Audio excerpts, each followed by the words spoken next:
مقدمۃ الکتاب حدیث نمبر 1 صحیح مسلم۔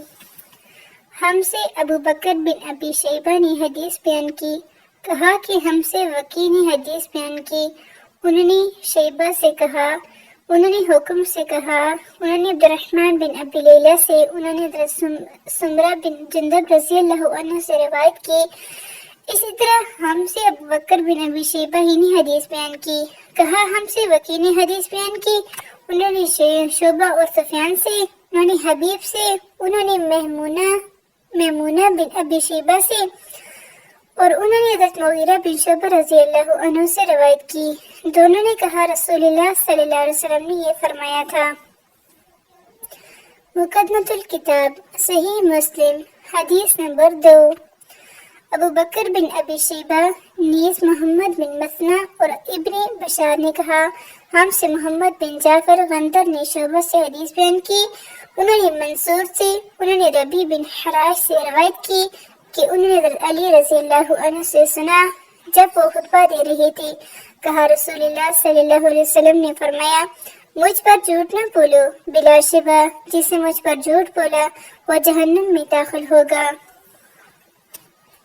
مقدمۃ الکتاب صحیح مسلم حدیث نمبر 3 حضرت انس بن مالک رضی اللہ عنہ سے روایت ہے، کہا مجھے تمہارے سامنے زیادہ احادیث بیان کرنے سے یہ بات روکتی ہے کہ رسول اللہ صلی اللہ علیہ وسلم نے فرمایا تھا، جس نے عمدن مجھ پر جھوٹ بولا وہ آگ میں اپنا ٹھکانہ بنا لے۔ مقدمۃ الکتاب صحیح مسلم حدیث نمبر 4 حضرت ابو ہریرہ رضی اللہ عنہ سے روایت ہے، کہا کہ رسول اللہ صلی اللہ علیہ وسلم نے فرمایا، جس نے عمدن مجھ پر جھوٹ بولا وہ آگ میں اپنا ٹھکانہ بنا لے۔ مقدمۃ الکتاب صحیح مسلم حدیث نمبر 5 سعید بن عبید نے کہا، ہمیں علی بن ربیع والبی نے حدیث بیان کی، کہا میں مسجد میں آیا اور اس وقت حضرت مغیرہ بن شعبہ رضی اللہ عنہ کوفہ کے امیر گورنر تھے۔ مغیرہ نے کہا، میں نے رسول اللہ صلی اللہ علیہ وسلم سے سنا، آپ فرما رہے تھے، مجھ پر جھوٹ بولنا اس طرح نہیں جیسے میرے علاوہ کسی ایک عام آدمی پر جھوٹ بولنا ہے، جس نے جان بوجھ کر مجھ پر جھوٹ بولا وہ جہنم میں اپنا ٹھکانہ بنا لے۔ مقدمۃ الکتاب صحیح مسلم حدیث نمبر 6 محمد بن قیس اسدی نے علی بن ربیع اسدی سے، انہوں نے حضرت مغیرہ بن شعبہ رضی اللہ عنہ سے، انہوں نے نبی صلی اللہ علیہ وسلم سے اس طرح روایت کی، لیکن بلا شبہ مجھ پر جھوٹ بولنا اس طرح نہیں جیسے کسی ایک عام آدمی پر جھوٹ بولنا ہے کا جملہ بیان نہیں کیا۔ مقدمۃ الکتاب صحیح مسلم حدیث نمبر 7 معاذ عنبری اور عبد الرحمن بن مہدی دونوں نے کہا، ہم سے شعبہ نے بیان کیا، انہوں نے خبیب بن عبد الرحمن سے، انہوں نے حفص بن عاصم سے روایت کی، کہا رسول اللہ صلی اللہ علیہ وسلم نے فرمایا، آدمی کے جھوٹا ہونے کے لیے یہی کافی ہے کہ وہ ہر سنی ہوئی بات بیان کر دے۔ مقدمۃ الکتاب صحیح مسلم حدیث نمبر 8 علی بن حفص نے شعبہ سے، انہوں نے خبیب سے، انہوں نے حفص بن عاصم سے، انہوں نے حضرت ابو ہریرہ رضی اللہ عنہ سے، انہوں نے نبی صلی اللہ علیہ وسلم سے اس کے مانند روایت کی۔ مقدمۃ الکتاب صحیح مسلم حدیث نمبر 9 ابو عثمان نہدی سے روایت ہے کہ کہا عمر بن خطاب رضی اللہ عنہ نے فرمایا، آدمی کے لیے جھوٹ سے اتنا کافی ہے جس کی بنا پر وہ جھوٹا قرار دیا جا سکتا ہے کہ وہ ہر سنی ہوئی بات بیان کر دے۔ مقدمۃ الکتاب صحیح مسلم حدیث نمبر 10 ابن وہب نے خبر دی، کہا مالک بن انس نے مجھ سے کہا، مجھے معلوم ہے کہ ایک ایسا آدمی سے سالم نہیں ہوتا جو ہر سنی بات آگے بیان کر دے، وہ کبھی امام نہیں بن سکتا جبکہ وہ ہر سنی ہوئی بات آگے بیان کر دیتا ہے۔ مقدمۃ الکتاب صحیح مسلم حدیث نمبر 11۔ ابو احوص نے عبداللہ بن مسعود رضی اللہ عنہ سے روایت کی، کہا آدمی کے جھوٹ میں یہی کافی ہے کہ وہ ہر سنی ہوئی بات بیان کر دے۔ مقدمۃ الکتاب صحیح مسلم حدیث نمبر 12۔ محمد بن مسلمہ نے کہا، میں نے عبد الرحمن بن مہدی سے سنا، کہہ رہی تھی کہ آدمی اس وقت تک امام نہیں بن سکتا کہ لوگ اس کی اقتدا کریں یہاں تک کہ وہ سنی سنائی بعض باتوں کو بیان کرنے سے باز آ جائے۔ مقدمۃ الکتاب صحیح مسلم حدیث نمبر 13۔ سفیان بن حسین سے روایت ہے، کہا ایاس بن معاویہ نے مجھ سے مطالبہ کیا اور کہا میں تمہیں دیکھتا ہوں کہ تم قرآن کے علم سے شدید رغبت رکھتی ہو، تم میرے سامنے ایک سورت پڑھو اور اس کی تفسیر کرو تاکہ جو تمہیں علم ہے میں بھی اسے دیکھوں۔ کہا میں نے ایسا کیا تو انہوں نے مجھ سے فرمایا، جو بات میں تم سے کہنے لگا ہوں اسے میری طرف سے ہمیشہ یاد رکھنا، ناپسندیدہ منکر روایات کو بیان کرنے سے بچنا، کیونکہ ایسا نہ ہونے کے برابر ہے کہ کسی نے یہ کام کیا ہو، منکر روایات بیان کی اور وہ اپنی ذات میں ذلیل نہ ہوا اور اس کے بیان کردہ حدیث کو جھوٹا نہ سمجھا گیا ہو۔ مقدمۃ الکتاب صحیح مسلم حدیث نمبر 14۔ حضرت عبداللہ بن مسعود رضی اللہ عنہ نے فرمایا، تم کسی قوم کے سامنے ایسی حدیث بیان نہیں کرتی جس کے صحیح مفہوم تک ان کی عقلیں نہیں پہنچ سکتی مگر وہ ان میں سے بعض کے لیے فتنے کا موجب بن جاتی ہیں۔ مقدمۃ الکتاب صحیح مسلم حدیث نمبر 15۔ ابو ہانی نے ابو عثمان مسلم بن یسار سے، انہوں نے ابو ہریرہ رضی اللہ عنہ سے، انہوں نے رسول اللہ صلی اللہ علیہ وسلم سے روایت کی کہ آپ نے فرمایا، میری امت کے آخری زمانے میں ایسے لوگ ہوں گے جو تمہارے سامنے ایسی حدیثیں بیان کریں گے جو تم نے سنی ہوں گی نہ تمہارے آبا نے، تم اس کماش کے لوگوں سے دور رہنا۔ مقدمۃ الکتاب صحیح مسلم حدیث نمبر 16۔ شراحیل بن یزید کہتے ہیں، مجھے مسلم بن یسار نے بتایا کہ انہوں نے ابو ہریرہ رضی اللہ عنہ کو یہ کہتے ہوئے سنا کہ رسول اللہ صلی اللہ علیہ وسلم نے فرمایا، آخری زمانے میں ایسے دجال فریب کار کتاب ہوں گے جو تمہارے پاس ایسی حدیث لائیں گے جو تم نے سنی ہوں گی نہ تمہارے ابا نے، تم ان سے دور رہنا کہیں وہ تمہیں گمراہ نہ کر دے اور تمہیں فتنے میں نہ ڈال دے۔ مقدمۃ الکتاب صحیح مسلم حدیث نمبر 17۔ عامر بن عبدہ سے روایت ہے، کہا حضرت عبداللہ بن مسعود رضی اللہ عنہ نے فرمایا، بلا شبہ شیطان کسی آدمی کی شکل اختیار کرتا ہے، پھر لوگوں کے پاس آتا ہے اور انہیں جھوٹ پر مبنی کوئی حدیث سناتا ہے، پھر وہ بکھر جاتے ہیں۔ ان میں سے کوئی آدمی کہتا ہے، میں نے ایک آدمی سے حدیث سنی ہے، میں اس کا چہرہ تو پہچانتا ہوں پر اس کا نام نہیں جانتا، وہ حدیث سنا رہا تھا۔ مقدمۃ الکتاب حدیث نمبر 18۔ طاؤس نے حضرت عبداللہ بن عمر بن عاص رضی اللہ عنہما سے روایت کی، کہا سمندر کی تہہ میں بہت سے شیطان قید ہیں جنہیں حضرت سلیمان علیہ السلام نے باندھا تھا، وقت آ رہا ہے کہ وہ نکلیں گے اور لوگوں کے سامنے قرآن پڑھیں گے۔ مقدمۃ الکتاب صحیح مسلم حدیث نمبر 19۔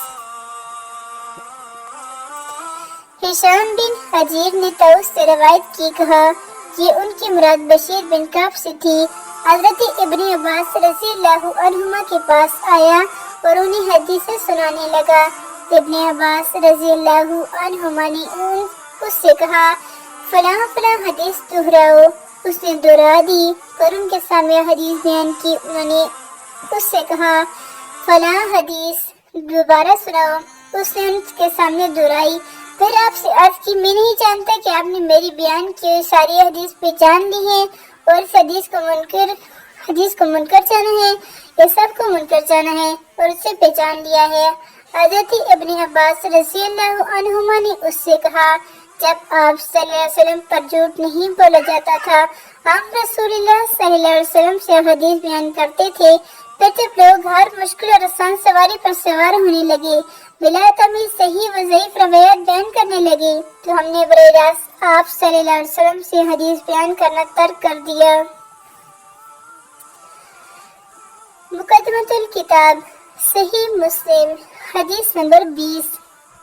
طاؤس کے بیٹے نے اپنے والد طاؤس سے انہوں نے حضرت ابن عباس رضی اللہ عنہما سے روایت کی، انہوں نے کہا، ہم رسول اللہ صلی اللہ علیہ وسلم کی احادیث حفظ کرتے تھے اور رسول اللہ صلی اللہ علیہ وسلم سے مروی حدیث کی حفاظت کی جاتی تھی، مگر جب سے تم لوگوں نے بغیر تمیز کے ہر مشکل اور آسان پر سواری شروع کر دی تو یہ معاملہ دور ہو گیا۔ یہ بعید ہو گیا کہ ہماری طرح کے محتاط لوگ اس طرح بیان کردہ احادیث کو قبول کریں، پھر یاد رکھیں۔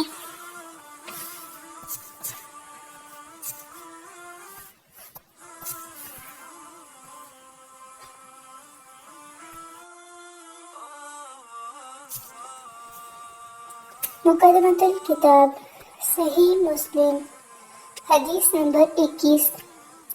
مجاہد سے روایت ہے کہ بشیر بن کعب ادوی حضرت عبداللہ بن عباس رضی اللہ عنہما کے پاس آیا اور اس نے احادیث بیان کرتے ہوئے کہنا شروع کر دیا، رسول اللہ صلی اللہ علیہ وسلم نے فرمایا، رسول اللہ صلی اللہ علیہ وسلم نے فرمایا۔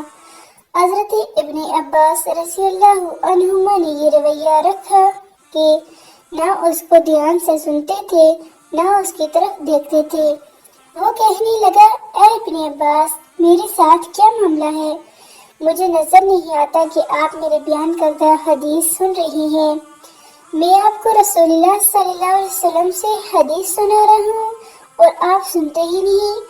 حضرت ابن عباس رضی اللہ عنہما نے فرمایا، ایک وقت ایسا تھا کہ جب ہم کسی کو یہ کہتے سنتے، رسول اللہ صلی اللہ علیہ وسلم نے فرمایا، تو ہماری نظریں فوراً اس کی طرف اٹھ جاتی اور ہم کان لگا کر غور سے اس کی بات سنتے۔ پھر جب لوگوں نے بلا تمیز ہر مشکل اور آسان پر سواری شروع کر دی تو ہم نے لوگوں سے کوئی حدیث قبول نہ کی اس حدیث کے جسے ہم جانتے تھے۔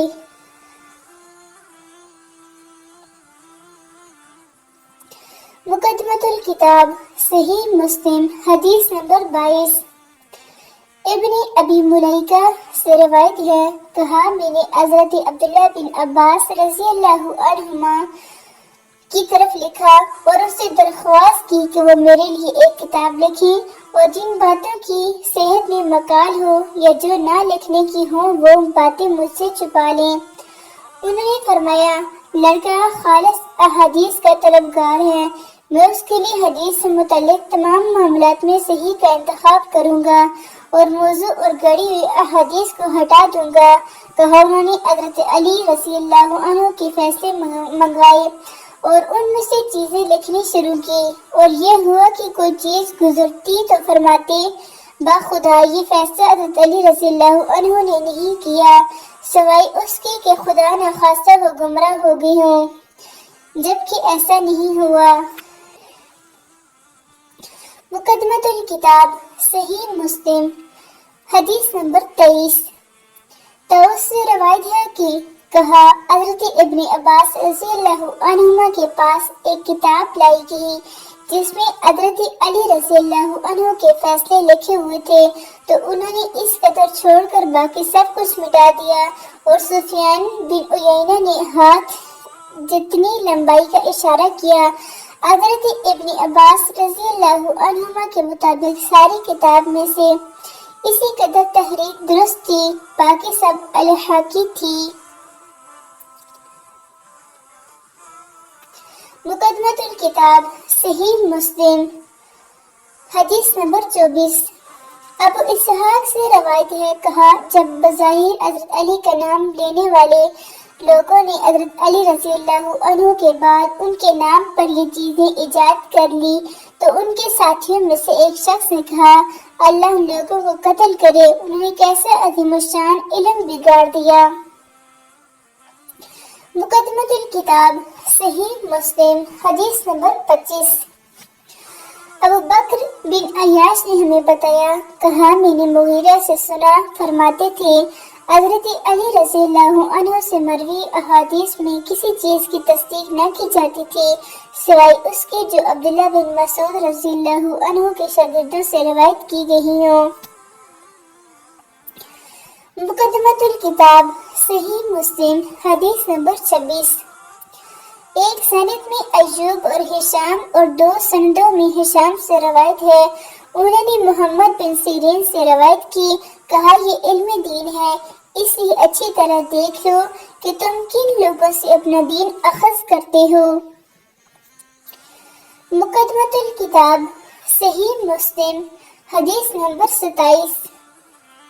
عاصم احول نے ابن سیرین سے روایت کی، کہا ابتدائی دور میں عالمان حدیث اسناد کے بارے میں کوئی سوال نہ کرتے تھے، جب فتنہ پڑ گیا تو انہوں نے کہا ہمارے سامنے اپنا رجال حدیث کے نام لو تاکہ اہل سنت کو دیکھ کر ان سے حدیث لی جائے اور اہل بدعت کو دیکھ کر ان کی حدیث قبول نہ کی جائے۔ مقدمۃ الکتاب صحیح مسلم حدیث نمبر 28۔ اوزاعی نے سلیمان بن موسیٰ سے روایت کی، انہوں نے کہا میں طاؤس رحمہ اللہ سے ملا اور ان سے کہا مجھے فلاں شخص نے اس طرح حدیث سنائی، انہوں نے کہا اگر تمہارے صاحب استاد پوری طرح قابل اعتماد ہیں تو ان سے اخذ کر لو۔ مقدمۃ الکتاب صحیح مسلم حدیث نمبر 29۔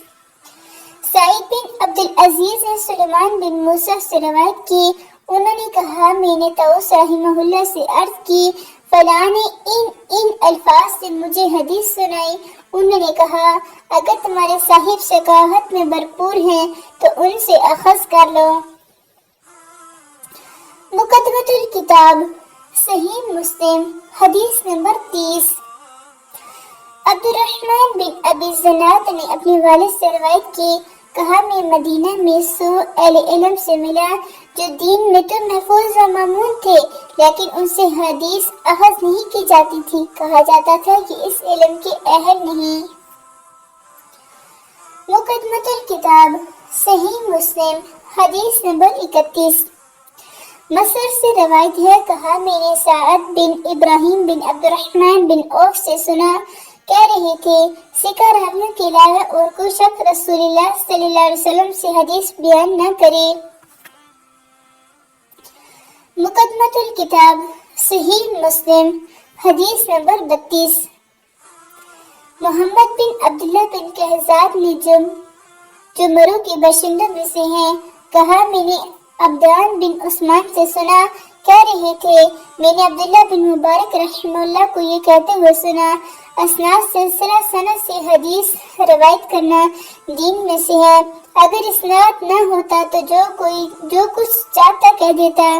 امام مسلم رحمہ اللہ نے کہا اور محمد بن عبداللہ نے کہا مجھے عباس بن ابی رسمہ نے حدیث سنائی، کہا میں نے عبداللہ بن مبارک کو یہ کہتے ہوئے سنا ہمارے اور لوگوں کے درمیان فیصلہ کن چیز بیان کی جانے والی خبروں کے پاؤں یعنی سندیں ہیں جن پر روایات اس طرح کھڑی ہوتی ہیں جس طرح جاندار اپنے پاؤں پر کھڑے ہوتے ہیں۔ محمد بن عبداللہ بن کہزاد نے کہا میں نے ابو اسحاق ابراہیم بن عیسیٰ تالقانی سے سنا، کہا میں نے عبداللہ بن مبارک سے کہا ابو عبد الرحمن وہ حدیث کیسی ہے جو ان الفاظ میں آئی ہے، نیکی کے بعد دوسری نیکی یہ ہے کہ تم اپنی نماز کے ساتھ اپنے والدین کے لیے نماز پڑھو اور اپنے روزوں کے ساتھ اپنے والدین کے لیے روزے رکھو۔ کہا عبداللہ بن مبارک نے کہا یہ کس کی سند سے ہے؟ کہا میں نے عرض کی یہ شہاب بن خراش کی بیان کردہ حدیث ہے، انہوں نے کہا سکہ ہے، پھر کس سے؟ کہا میں نے عرض کی حجاج بن دینار سے، کہا سکہ ہے، پھر کس سے؟ کہا میں نے عرض کی رسول اللہ صلی اللہ علیہ وسلم سے رسول اللہ صلی اللہ علیہ وسلم نے فرمایا، کہنے لگا ابو اسحاق حجاج بن دینار اور رسول اللہ صلی اللہ علیہ وسلم کے درمیان کٹھن مسافتیں ہیں، جن کو عبور کرتے ہوئے اونٹنیوں کی گردنیں کٹ کر گر جاتی ہیں، لیکن صدقہ میت کے لیے فائدہ مند ہے، اس کے بارے میں کوئی اختلاف نہیں۔ محمد نے کہا، میں نے علی بن شقیق سے سنا، کہہ رہے تھے، میں عبداللہ بن مبارک کو سب کے سامنے یہ کہتے ہوئے سنا، عمر بن ثابت کی روایت کی ہوئی حدیث ترک کر دو، کیونکہ سلف صالحین کو گالیاں دیا کرتا تھا۔ مقدمۃ الکتاب، صحیح مسلم، حدیث نمبر 33۔ ابو نصر ہاشم بن قاسم نے حدیث بیان کی، کہا، ہم سے بحیہ کے مولا ابو عقیل یحییٰ بن متوکل نے حدیث بیان کی، کہا، میں قاسم بن عبیداللہ بن عبداللہ بن عمر جن کی والدہ ام عبداللہ بنت قاسم بن محمد بن ابی بکر تھی، اور یحییٰ بن سعید کے پاس بیٹھا ہوا تھا کہ یحییٰ نے قاسم بن عبیداللہ سے کہا، جناب ابو محمد، آپ جیسی شخصیت کے لیے یہ عیب ہے، بہت بڑی بات ہے کہ آپ سے دین کے کسی معاملے کے بارے میں کچھ پوچھا جائے اور آپ کے پاس اس کے حوالے سے نہ علم ہو نہ کوئی حال، یا یہ الفاظ کہے، نہ علم ہو نہ نکلنے کی کوئی راہ۔ تو قاسم نے ان سے کہا، کس وجہ سے؟ یحییٰ نے کہا، کیونکہ آپ ہدایات کے دو اماموں ابو بکر عمر رضی اللہ عنہما کے فرزند ہیں۔ کہا، قاسم اس سے کہنے لگے، جس شخص کو اللہ کی طرف سے عقل ملی ہو، اس کے نزدیک اس سے بھی بدتر بات یہ ہے کہ میں علم کے بارے کچھ کہہ دوں، یہ سے روایت کروں جو سیکھا نہ ہو۔ یہ سن کر یحییٰ خاموش ہو گئے اور انہیں کوئی جواب نہ دیا۔ مقدمۃ الکتاب، صحیح مسلم، حدیث نمبر 34۔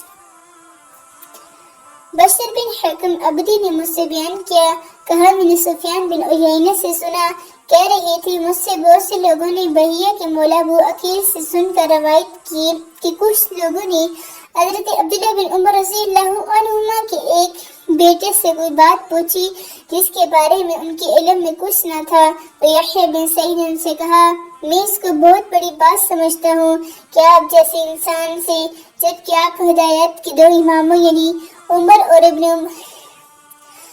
عمر رضی اللہ عنہما کے بیٹے ہیں، کوئی بات پوچھی جائے اور اس کے بارے میں آپ کو کچھ علم نہ ہو۔ انہوں نے کہا، بخدا اللہ کے نزدیک اور اس شخص کے نزدیک جسے اللہ نے عقل دی، اس سے بھی بڑی بات یہ ہے کہ میں علم کے باہر کچھ کہوں یا کسی ایسے شخص سے روایت کروں جو سیکھا نہیں۔ سفیان نے کہا، ابو عقیل یحییٰ بن متوکل بھی ان کے پاس موجود تھے جب انہوں نے یہ بات کی۔ مقدمۃ الکتاب، صحیح مسلم، حدیث نمبر 35۔ یحییٰ بن سعید نے کہا، میں نے سفیان ثوری، شعبہ، مالک اور ابن عیینہ سے ایسے آدمی کے بارے میں پوچھا جو حدیث میں پوری طرح قابل اعتماد ذکر نہ ہو، پر کوئی آدمی آئے اور مجھ سے اس کے بارے میں سوال کرے تو ان سب نے کہا، اس کے بارے میں بتا دو کہ وہ پوری طرح قابل اعتماد نہیں ہے۔ مقدمۃ الکتاب، صحیح مسلم، حدیث نمبر 36۔ نظر کرتے ہیں کہ ابن عون سے شہر بن حشب کی حدیث کے بارے میں سوال کیا گیا، اس وقت وہ اپنی دہلیز پر کھڑے تھے، وہ کہنے لگے، انہوں نے محدثین نے یقیناً شہر کو متون ٹھہرایا، انہوں نے شہر کو متون ٹھہرایا۔ امام مسلم رحمہ اللہ نے کہا، لوگوں کی زبانوں نے انہیں نشانہ بنایا، ان کے بارے میں باتیں کی۔ مقدمۃ الکتاب، صحیح مسلم، حدیث نمبر 37۔ ہمیں شبابہ نے بتایا، کہا، شعبہ نے کہا، میں شہر سے ملا لیکن روایت حدیث کے حوالے سے میں نے انہیں اہمیت نہ دی۔ مقدمۃ الکتاب، صحیح مسلم، حدیث نمبر 38۔ عبداللہ بن مبارک نے کہا، میں نے سفیان ثوری سے عرض کی، بلا شبہ عباد بن کثیر ایسا ہے جس کا حال آپ کو معلوم ہے، جب وہ حدیث بیان کرتا ہے تو بڑی بات کرتا ہے، کیا آپ کی رائے ہے کہ میں لوگوں سے کہہ دیا کروں، اس سے حدیث نہ لو؟ سفیان کہنے لگا، کیوں نہیں؟ عبداللہ نے کہا، پھر یہ میرا معمول ہو گیا ہے کہ جب میں کسی علمی مجلس میں ہوتا جہاں عباد کا ذکر ہوتا تو میں دین کے حوالے سے اس کی تعریف کرتا اور ساتھ یہ بھی کہتا، اسے حدیث نہ لو۔ ہم سے محمد نے بیان کیا، کہا، ہم سے عبداللہ بن عثمان نے بیان کیا، کہا میرے والد نے کہا، عبداللہ بن مبارک نے کہا میں شعبہ تک پہنچا تو انہوں نے بھی کہا یہ عباد بن کثیر ہے، تم لوگ اس سے حدیث بیان کرنے میں احتیاط کرو۔ مقدمۃ الکتاب صحیح مسلم حدیث نمبر 39۔ فضل بن سہل نے بتایا، کہا میں نے مولا راضی سے محمد بن سعید کے بارے میں جسے عباد بن کثیر نے روایت کی پوچھا تو انہوں نے مجھ سے عیسیٰ بن یونس کے حوالے سے بیان کیا۔ کہا میں اس کے دروازے پر تھا، سفیان اس کے پاس موجود تھے۔ جب وہ باہر نکل گیا تو میں نے ان سفیان سے اس کے بارے میں پوچھا تو انہوں نے مجھے بتایا کہ وہ کذاب ہے۔ مقدمۃ الکتاب صحیح مسلم حدیث نمبر 40۔ محمد بن ابی عتاب نے کہا مجھ سے عفان نے محمد بن یحییٰ بن سعید کتان سے حدیث بیان کی، انہوں نے اپنے والد سے روایت کی، کہا ہم نے نیک لوگوں صوفیاء کو حدیث سے بڑھ کر کسی اور چیز میں جھوٹ بولنے والا نہیں پایا۔ ابن ابی عتاب نے کہا میں محمد بن یحییٰ بن سعید کتان سے ملا تو اس بات کے بارے میں پوچھا، انہوں نے اپنے والد سے روایت کرتے ہوئے کہا تم اہل خیر زہد ورع والوں کو حدیث سے زیادہ کسی اور چیز میں جھوٹا نہیں پاؤ گے۔ امام مسلم نے کہا یحییٰ بن سعید نے فرمایا ان کی زبان پر جھوٹ جاری ہو جاتا ہے، وہ جان بوجھ کر جھوٹ نہیں بولتے۔ مقدمۃ الکتاب صحیح مسلم حدیث نمبر 41۔ خلیفہ بن موسیٰ نے خبر دی، کہا میں نے غالب بن عبیداللہ کے ہاں آیا تو اس نے مجھے لکھوانا شروع کیا۔ مکحول نے مجھ سے حدیث بیان کی، اسی طرح پیشاب نے اسے مجبور کیا تو وہ اٹھ گیا۔ میں نے جو اس کی کاپی دیکھی تو اس میں اس طرح تھا، مجھے ابان نے انس سے یہ حدیث سنائی، ابان نے فلاں سے حدیث روایت کی، اس پر میں نے اسے چھوڑ دیا اور اٹھ کھڑا ہوا۔ امام مسلم نے کہا اور میں نے حسن بن علی حلوانی سے سنا، کہہ رہے تھے میں نے عفان کی کتاب میں ابو مقدام ہشام کی وہ روایت دیکھی جو عمر بن عبدالعزیز کی حدیث ہے۔ اس میں تھا ہشام نے کہا مجھ سے ایک شخص نے جسے یحییٰ بن فلاں کہا جاتا ہے محمد بن کعب سے حدیث بیان کی، کہا میں نے عفان سے کہا اہل علم کہتی ہیں ہشام نے حدیث محمد بن کعب سے سنی تھی تو وہ کہنے لگے وہ ہشام اسی حدیث کی وجہ سے فتنے میں پڑے، پہلے وہ کہا کرتے تھے مجھے یحییٰ نے محمد بن کعب سے روایت کی، بعد ازاں یہ دعویٰ کر دیا کہ انہوں نے یہ حدیث براہ راست محمد سے سنی ہے۔ مقدمۃ الکتاب صحیح مسلم حدیث نمبر 42۔ مجھے محمد بن عبداللہ بن کہزاد نے حدیث سنائی، کہا میں نے عبداللہ بن عثمان بن جبلہ سے سنا، کہہ رہے تھے میں نے عبداللہ بن مبارک سے کہا یہ کون ہے جس سے آپ نے عبداللہ بن عمر کی حدیث عید الفطر کا دن انعامات کا دن ہے روایت کی، کہا سلیمان بن حجاج ان میں سے جو حدیث تم نے اپنے پاس لکھ رکھی ہیں یا میں نے تمہیں اس کی جو حدیثیں دی ہیں ان میں اچھی طرح نظر کرنا، غور کر لینا۔ ابن کہزاد نے کہا میں نے وہب بن زمع سے سنا، وہ سفیان بن عبد الملک سے روایت کر رہے تھے، کہا عبداللہ یعنی ابن مبارک نے کہا میں نے ایک درہم کے برابر خون والی حدیث کے راوی روح بن قطیف کو دیکھا ہے، میں اس کے ساتھ ایک مجلس میں بیٹھا تو میں نے اپنے ساتھیوں سے شرم محسوس کر رہا تھا کہ وہ مجھے اس سے حدیث بیان کرنے کے ناپسندیدہ ہونے کے باوجود اس کے ساتھ بیٹھا دیکھیں۔ مقدمۃ الکتاب صحیح مسلم حدیث نمبر 43۔ ابن کہزاد نے کہا میں نے وہاب سے سنا، انہوں نے سفیان سے اور انہوں نے عبداللہ بن مبارک سے روایت کی، کہا بقیہ زبان کے سچے ہیں لیکن وہ ہر آنے جانے والے علم حدیث میں مہارت رکھنے والے اور نہ رکھنے والے ہر شخص سے حدیث لے لیتے ہیں۔ مقدمۃ الکتاب صحیح مسلم حدیث نمبر 44۔ جریر نے مغیرہ سے انہوں نے شعبی سے روایت کی، کہا مجھے حارث اور امدانی نے حدیث سنائی اور وہ کذاب تھا۔ مقدمۃ الکتاب صحیح مسلم حدیث نمبر 45۔ مفضل نے مغیرہ سے روایت کی، کہا میں نے شعبی کو کہتے ہوئے سنا، مجھ سے حارث اور نے روایت بیان کی اور یہ کہ وہ گواہی دیتے ہیں کہ وہ حارث جھوٹوں میں سے ایک تھا۔ مقدمۃ الکتاب صحیح مسلم حدیث نمبر 46۔ مغیرہ نے ابراہیم سے روایت کی، کہا علقمہ نے کہا میں نے 2 سال میں قرآن پڑھا، تدبر کرتے ہوئے ختم کیا، تو حارث نے کہا قرآن آسان ہے، وہی اس سے زیادہ مشکل ہے۔ مقدمۃ الکتاب صحیح مسلم حدیث نمبر 47۔ عامش نے ابراہیم سے روایت کی کہ حارث اور نے کہا میں نے قرآن 3 سال میں سیکھا اور وہی 2 سال میں، یا کہا وہی 3 سال میں اور قرآن 2 سال میں۔ مقدمۃ الکتاب صحیح مسلم حدیث نمبر 48۔ منصور اور مغیرہ نے ابراہیم سے روایت کی کہ حارث متہم راوی ہے۔ مقدمۃ الکتاب صحیح مسلم حدیث نمبر 49۔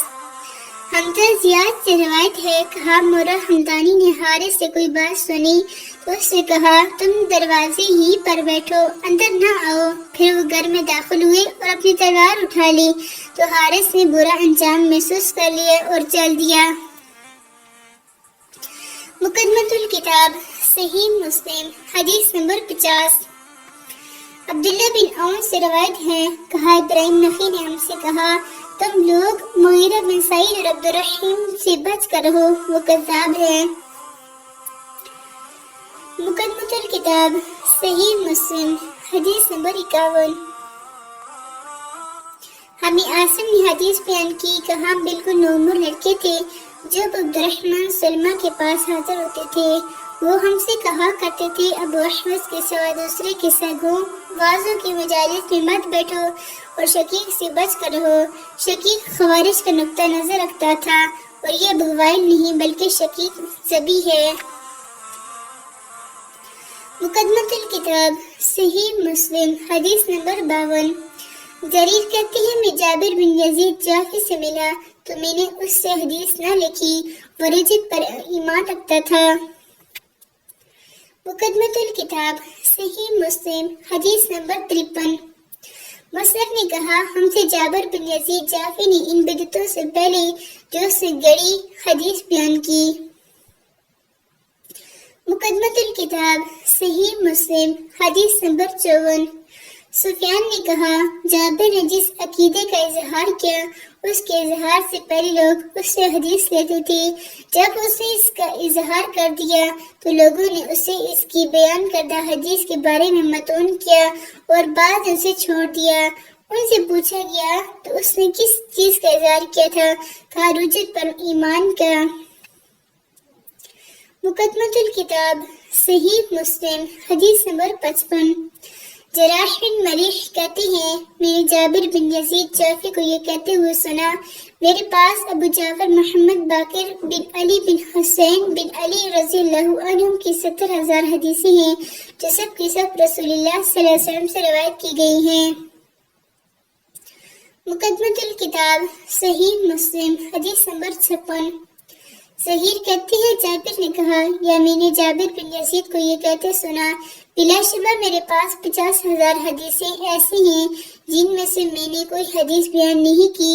پھر ایک دن اس نے ایک حدیث بیان کی اور کہا یہ ان 50,000 حدیثوں میں سے ایک ہے۔ مقدمۃ الکتاب صحیح مسلم حدیث نمبر 57۔ سلام بن ابی متی کہتے ہیں میں نے جابر جعفی کو یہ کہتے سنا میرے پاس رسول اللہ صلی اللہ علیہ وسلم سے روایت کردہ 50,000 احادیث ہیں۔ مقدمۃ الکتاب صحیح مسلم حدیث نمبر 58۔ سفیان بن عیینہ نے کہا میں نے ایک آدمی سے سنا اس نے جابر سے ارشاد ربانی فلن ابرح الارض حتی یأذن لی ابی او یحکم اللہ لی وہو خیر الحاکمین، اب میں اس زمین سے ہرگز نہ ہلوں گا یہاں تک کہ میرا باپ مجھے اجازت دے، یا اللہ میرے لیے فیصلہ کر دے اور وہ سب فیصلے کرنے والوں سے بہتر ہے۔ کے بارے میں سوال کیا تو جابر نے کہا اس کی تفسیر ابھی ظاہر نہیں ہوئی، سفیان نے کہا اور اس نے یہ جھوٹ بولا تو ہم نے سفیان سے کہا اس کی مراد اس سے کیا تھی؟ انہوں نے کہا روافظ کہتے ہیں حضرت علی رضی اللہ عنہ بادروں میں ہیں، ان کی اولاد میں سے جو کوئی خروج کرے گا ہم اس کے ساتھ خروج نہیں کریں گے حتیٰ کہ آسمان کی طرف سے پکارنے والا اس کی مراد علی سے ہے، پکارے، یقیناً وہی پکارے گا کہ فلاں کے ساتھ مل کر خروج کرو۔ جابر کہتا تھا یہ اس آیت کی تفسیر ہے، اور اس نے جھوٹ کہا یہ آیت حضرت یوسف علیہ السلام کے بھائیوں کے بارے میں نازل ہوئی تھی۔ مقدمۃ الکتاب صحیح مسلم حدیث نمبر 59۔ سفیان سے روایت ہے کہا میں نے جابر کو تقریباً 30,000 احادیث بیان کرتے ہوئے سنا، میں ان میں سے ایک حدیث بیان کرنا بھی حلال نہیں سمجھتا چاہے اس کے بدلے میرے لیے اتنا اور اتنا ہو۔ امام مسلم نے کہا میں نے ابو غسان محمد بن عمر رازی سے سنا، کہا میں نے جریر بن عبد الحمید سے پوچھا، میں نے کہا یہ جو حارث بن حسیرہ ہیں آپ اس سے ملی ہیں؟ کہا ہاں، لمبی خاموشی والا بوڑھا ہے، ایک بہت بڑی بات پر اصرار کرتا ہے۔ مقدمۃ الکتاب صحیح مسلم حدیث نمبر 60۔ عبد الرحمن بن مہدی نے حماد بن زید سے روایت کی، کہا ایوب نے ایک دن ایک شخص کا ذکر کیا اور کہا وہ کج زبان، جھوٹا، تہمت تراش اور بد زبان تھا، اور دوسرے کا ذکر کیا تو کہا وہ رقم اشیاء پر لکھی ہوئی قیمت میں اضافہ کر دیتا تھا۔